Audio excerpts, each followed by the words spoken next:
కార్యక్రమాలకి సాహిత్యపరంగా నాకు తోచిన సహాయాన్ని అందిస్తూ ఉన్నాను. ఇందులో అంతర్భాగంగా 3 ప్రధానమైనటువంటి యొక్క అంశాలపైన ఈ ప్రాజెక్టును చేపట్టడం జరిగింది. ఒకటి, కలియుగంలో ధర్మయుగం ఉంటే ఎలా ఉంటుంది, తర్వాత మానవతా విలువలు ఎంతవరకు పడిపోతున్నాయి, వాటిని సంరక్షించుకునేటువంటి యొక్క విధి విధానాలు, వాటికి ప్రణాళికలు ఏర్పాటు చేయడం అనేది మరొకటి.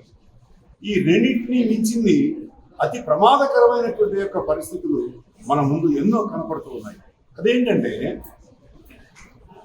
యాచక వృత్తి.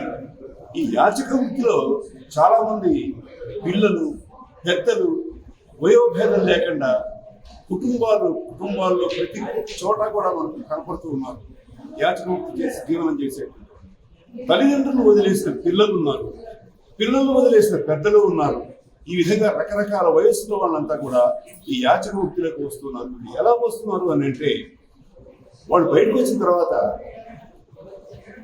ఎలాంటి యొక్క అన్నం కూడా తినడానికి వీలైనటువంటి యొక్క పరిస్థితిలో చాలా క్షోభని అనుభవిస్తూ సమాజం చేత నిందింపబడుతూ దూషింపబడుతూ ఉన్నా కూడా వాళ్ళ వృత్తినే నమ్ముకొని ముందుకు వస్తూ ఉన్నారు. దీనికి ఒక కీలకమైనటువంటి ఒక అంశం కూడా మనం గమనించాలి. కారణం ఏంటంటే, చదువుకునేటువంటి వయస్సు గల పిల్లలు ఉంటే వాళ్ళని తీసుకెళ్ళి పాఠశాలలో చేర్చడం, ప్రభుత్వ పాఠశాలల్లో చేర్చి వాళ్ళకి విద్యాబుద్ధులు నేర్పించి వాళ్ళకి సరైనటువంటి ఒక మార్గాన్ని చూపించేటువంటి పరిస్థితిని కల్పించడమే ఈ ప్రాజెక్టులో ఉండేటువంటి ఉద్దేశం.